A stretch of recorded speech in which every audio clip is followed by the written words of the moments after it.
강같이 온 땅에 흘러 각 나라와 족속 백성 방언에서 구원받고 주 경배드리네.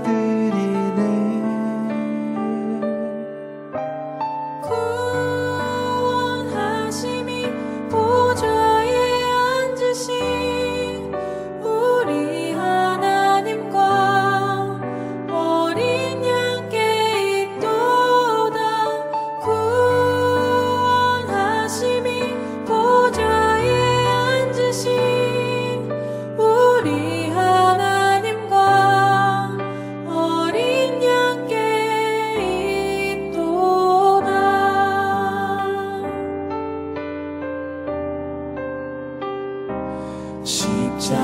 십자가에서 쏟으신 그 사랑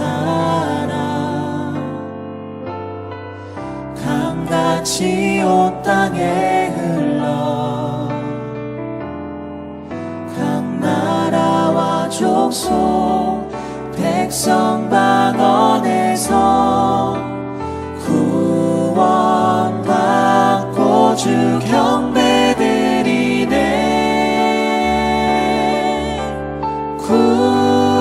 구원하심이 보좌에 앉으신 우리 하나님과 어린 양께 있도다. 구원하심이 보좌에 앉으신 우리 하나님과 어린 양께 있도다. 영원 영원히 영원 영원히 영원 영원히 주님께 영원 영원히 영원 영원히 영원 영원히 주님께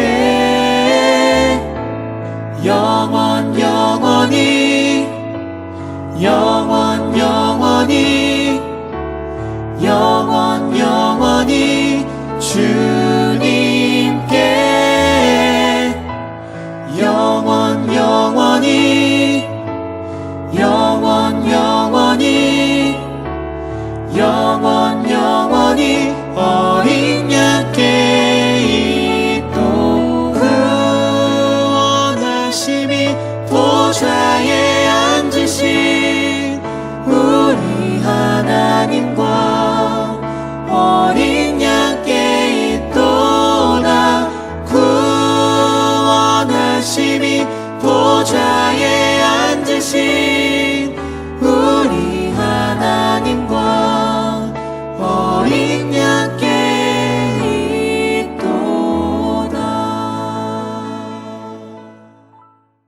2022년 12월 16일 금요일 6.19 온전함 기도회에 참석하신 한 분 한 분 주님의 이름으로 환영하고 축복합니다. 이번 주간은 미 남침내 국제선교부에서 주관하는 국제선교 기도 주간입니다. 오늘은 여섯째 날로 디아스포라를 향한 하나님의 계획이란 주제로 묵상하고 기도하는 날입니다. 오늘의 본문 말씀은 여호수아 6장 22절에서 25절 말씀입니다.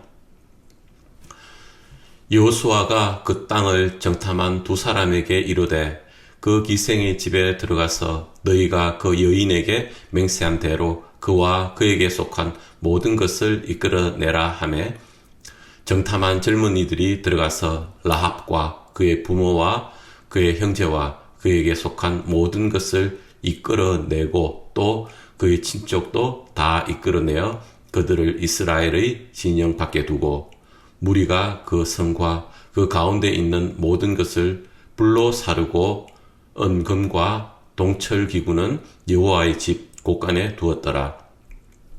여호수아가 기생 라합과 그의 아버지의 가족과 그에게 속한 모든 것을 살렸으므로 그가 오늘까지 이스라엘 중에 거주하였으니 이는 여호수아가 여리고를 정탐하려고 보낸 사자들을 숨겼음이었더라. 모세가 약속의 땅인 가나안을 눈앞에 두고 죽고 이후 여호수아가 이스라엘 민족들을 데리고 가나안 땅으로 들어가 가나안 사람들과 전쟁을 통해서 가나안을 정복하게 됩니다. 우리가 잘 아는 가나안에서의 첫 번째 전투가 여리고성 전투입니다. 사실 이 전투를 전투로 불러야 할지 모르겠습니다. 이 전투에서 하나님의 말씀을 그대로 따른 이스라엘 민족에게 하나님은 승리를 거저 주셨습니다. 여호수아 2장에 보면 그 전투에 앞서 여호수아는 여리고에 2명의 정탐꾼을 보내어 그곳의 지형과 상황을 살피게 했습니다. 그때 성경에서는 어떤 이유인지는 정확히 기록되어 있지 않으나 그 정탐꾼들은 라합이라는 기생의 집에 들어 유숙했습니다. 그리고 여리고 왕은 여리고 사람들로부터 이스라엘 몇 사람이 여리고 지역의 땅을 정탐하러 들어왔다는 보고를 듣고 여리고 왕은 라합에게 사람을 보내어 정탐꾼을 찾으려 했습니다.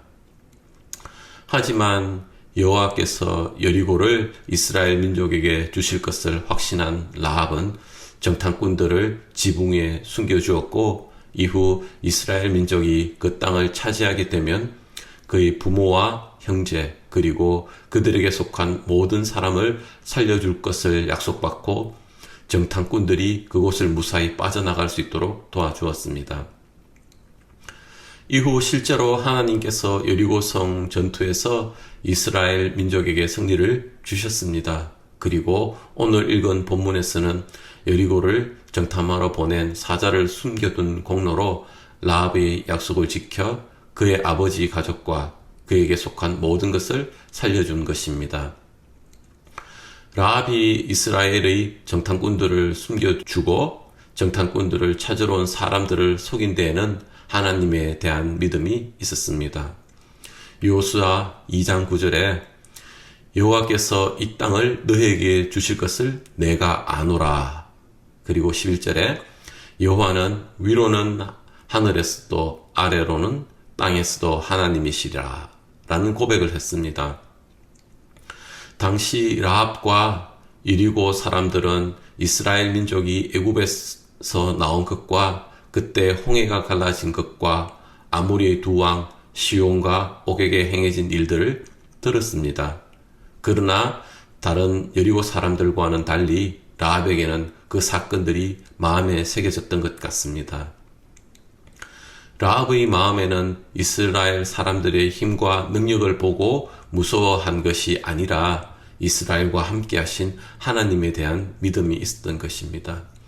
이것을 두고 신약성경 히브리서 6장 31절에 이렇게 기록하고 있습니다. 믿음으로 기생 라합은 정탐꾼을 편안히 영접하였으므로 순종하지 아니한 자와 함께 멸망하지 아니하였도다. 라합의 믿음을 칭찬합니다. 그리고 여리고 사람들과 같이 소식을 들었으나 다른 사람들과는 달리 하나님에 대한 라합의 믿음이 있었고 이 믿음이 가족들이 목숨을 건지고 구원을 얻게 된 것입니다. 마태복음 1장에 보면 예수님의 족보가 나옵니다. 5절과 6절에 살모는 라합에게서 보아스를 낳고 보아스는 룻에게서 오벳을 낳고 오벳은 이새를 낳고 이새는 다윗 왕을 낳으니라 라고 기록하고 있습니다. 이렇게 라합은 예수님의 족보에 등장하는 인물로 기록된 것입니다. 라합은 우리가 잘 아는 구약성경 룻기에 등장하는 룻과 보아스 주인공 중에 한 명인 보아스의 어머니가 되고 또한 다윗 왕의 고조 할머니가 됩니다. 이스라엘 민족의 입장에서 라합은 이방인이고 더욱이 여성이고 기생이었는데 이 라합이 다윗 왕의 고조 할머니가 된다니 참 신비하기까지 않습니까? 이 라합은 이방인으로 유대 민족에게 들어간 디아스포라의 한 명인 것입니다. 디아스포라가 무슨 뜻입니까? 디아스포라란 자의적이든 타의적이든 자신이 살던 땅을 떠나 다른 지역으로 이동해서 민족을 형성하게 된 민족을 일컫습니다. 하나님의 구속 사역은 어떻게 보면 디아스포라들을 통해서 이루어 가신다고 말해도 과언은 아닐 것 같습니다. 오늘 라합은 자신이 익숙한 문화인 가나안 이방 민족에서 완전히 다른 이스라엘 민족으로 스며들었던 여인이었습니다. 지역은 떠나지 않았을 수 있으나 완전히 바뀐 환경에 살아가게 된 것은 분명합니다. 큰 의미에서 이 여인을 디아스포라라 일컬음을 받는 것입니다. 이 여인은 이후 하나님의 나라의 가계도에 들어가는 은혜를 받게 되고 이 이름은 이후 신약 성경에 기록되는 영광을 누리게 됩니다. 하나님이 처음 아브라함을 부르셨을 때 너는 너의 본토 친척 아비집을 떠나 내가 네게 지시할 땅으로 가라 라고 하셨습니다. 하나님은 이스라엘 민족을 통해서 구속 사역을 시작하셨습니다. 그러나 그 민족 속에서가 아니라 아브라함을 자신이 살던 곳을 떠나 완전 다른 곳에서 구속 사역을 시작하셨습니다. 아브라함 자신이 디아스포라였던 것입니다. 아브라함이 또 이삭이, 야곱이 디아스포라 가족이었고 이후 요셉과 형제들 그 이후에 이스라엘 민족은 또다시 애굽에서 디아스포라로 살아가게 된 것을 우리는 잘 알고 있습니다. 사실 우리도 디아스포라로 살아가고 있습니다. 익숙했던 한국을 떠나 이곳에서 살아가고 있는 우리가 디아스포라의 한 사람인 것입니다. 여기엔 우리를 향한 하나님의 계획이 있었을 것입니다.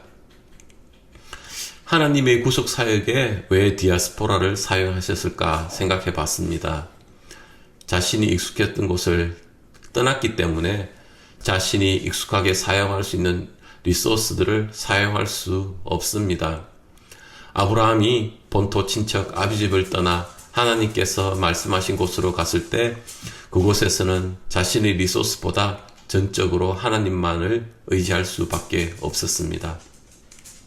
디아스포라로 살아가는 사람은 자신이 익숙하고 가진 것을 의지할 수 없기 때문에 온전히 하나님만 의지할 수밖에 없었습니다.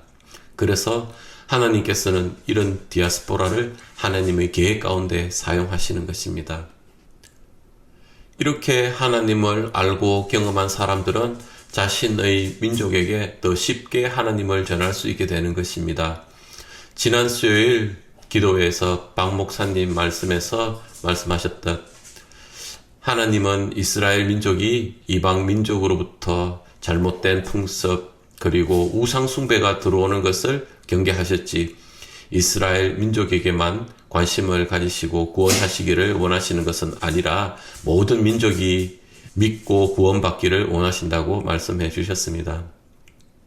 한 사람 한 사람, 한 민족 한 민족 하나님 입장에서는 소중하게 생각한다는 것입니다. 예수님의 족보가 이 말을 증명합니다. 다시 마태복음 1장을 보면 예수님의 족보에 여인이 5명 등장합니다. 라합 이외에 다말, 룻, 우리아, 마리아 4명의 여인이 더 있습니다. 이 중 마리아를 제외하고 나머지 4여인 다말, 라합, 룻, 우리아의 공통점은 모두 이방 여인이라는 것입니다. 남자들 이름만이 올라가던 그 시절 유대 여인이 아닌 이방의 4여인이 예수님의 족보에 올라갔다는 것은 구약시대에도 하나님은 모든 민족이 구원받기를 원하셨다는 것을 확실히 보여주는 것입니다. 하나님은 온전히 자신을 의지할 디아스포라를 하나님 사역에 사용하시고 그들을 통해서 이스라엘 민족만이 아니라 온 민족과 족속을 향한 하나님의 사랑을 전하고 싶어 하시는 것입니다. 오늘 우리 기도 안내서에 나와 있는 내용은 디아스포라 사역을 하고 있는 알칸소 임마누엘 침례교회의 선교 사역을 소개하고 있습니다. 서든 알칸소 대학에 유학을 온 우즈베키스탄 학생인 알렉스 포쿠세이 형제가 알칸소 임마누엘 침례교회를 가게 되었고 이 형제가 이 교회를 통해서 예수님을 영접하게 되었습니다. 이 학생의 고국인 우즈베키스탄은 예수님을 믿는 비율이 1%도 채 되지 못한다는 것을 알게 되고는 임마누엘 교회는 우즈베키스탄에 관심을 갖게 되고 이들을 향한 사역을 하게 됩니다. 10만 명이 넘는 우즈벡 사람들이 사는 뉴욕으로 사역팀을 보내어 사역하게 됩니다. 또한 여러 나라에서 온 학생들을 상대로 복음 사역을 합니다. 임마누엘 침례교회 벤 목사님은 하나님께서 자신의 교회에 우즈베키스탄에 대한 마음을 주셨다고 이야기합니다. 알렉스는 여러 해 동안 미국에서 공부하고 살았지만 임마누엘 교회에 오기 전에 아무도 그에게 복음을 전하지 않았다는 말을 들었을 때 자신의 교회는 하나님께서 복음을 듣지 못한 사람들을 당신에게로 인도하고 계시다는 것을 깨달았다라고 이야기합니다. 계속해서 벤 목사님은 우리 뒷마당에서 우즈벡 학생에 다가서는 것으로 시작한 사역은 열방에 대한 부담이 되었다라고 고백합니다. 예수님께서 죽은 사람들 가운데서 살아나셨다는 것을 모르는 우즈벡 사람들이 얼마나 될까요? 우리는 그것에 대한 뭔가를 해야 합니다. 라고 얘기를 합니다. 기도 안내서 6째 날 디아스포라를 향한 하나님의 계획을 읽어보도록 하겠습니다. 6째 날 디아스포라를 향한 하나님의 계획. 알렉스 포쿠세이와 같은 새신자들을 허락해 주셔서 감사합니다. 이 유학생이 예수님 부활의 의미를 잘 이해할 수 있게 하심을 찬양합니다. 그에게 계시하신 하나님의 능력과 은혜에 감사드립니다. 우즈베키스탄에서 온 알렉스가 주님에 대해 더 많이 배우고 다른 사람들과 나눌 수 있기를 기도합니다. 아칸소에 있는 작은 교회 임마누엘 침례교회가 대학생들을 환영하고 그들을 섬기게 하셔서 감사합니다. 우리 모두가 지역 사회에서 미전도 종족 그룹들을 주목하고 복음을 전할 수 있기를 바랍니다. 지역 교회가 열방에 복음을 전할 수 있도록 자원과 훈련을 제공하기 위해 국제 선교부와 북미 선교부 그리고 주총회가 서로 동역할 수 있게 하심을 감사드립니다. 요한계시록 7장 9절 비전에서 말씀하시는 것처럼 우리 각자가 모든 나라와 모든 족속과 백성과 방언에서 큰 무리와 함께 보좌 앞에서 예배드릴 수 있도록 해 주십시오. 다 같이 기도하는 시간을 가지도록 하겠습니다. 먼저는 알칸사에 있는 임마누엘 침례교회에서 시작된 미국의 유학 온 학생들을 상대로 사역을 하고 이전에 있었던 학생들 그리고 지금 있는 학생들이 고향을 지도에 표시하고 이 국가들을 위해서 매주 기도한다고 합니다. 우리 모두가 지역사회에서 미전도 종족 그룹들을 주목하고 복음을 전할 수 있기를 바랍니다. 우리 모두 이를 위해 기도하겠습니다.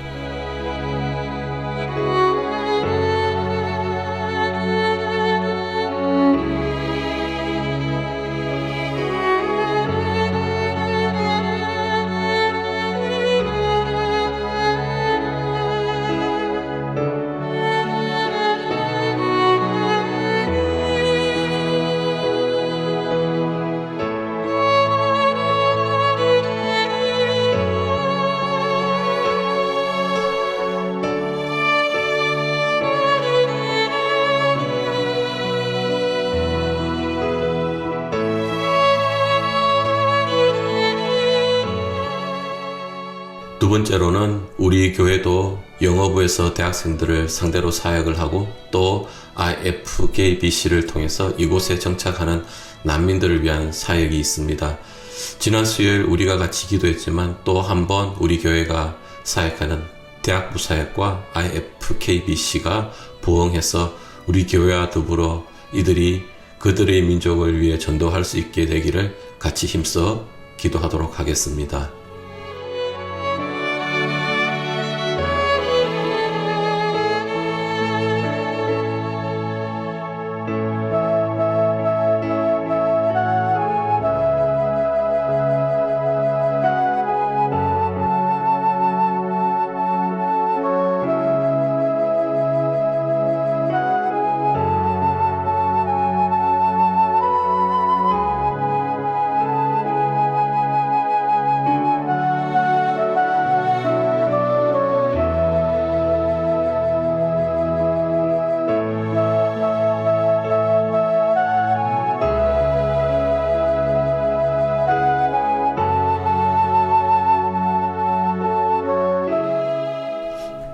마지막으로 우리 각자 마을과 연결된 선교사님들 계실 텐데 이분들을 위해서 같이 기도하겠습니다. 또한 우리 교회의 세 번째 표어인 열방으로 나가는 교회가 되게 해달라고 같이 힘써 기도하겠습니다.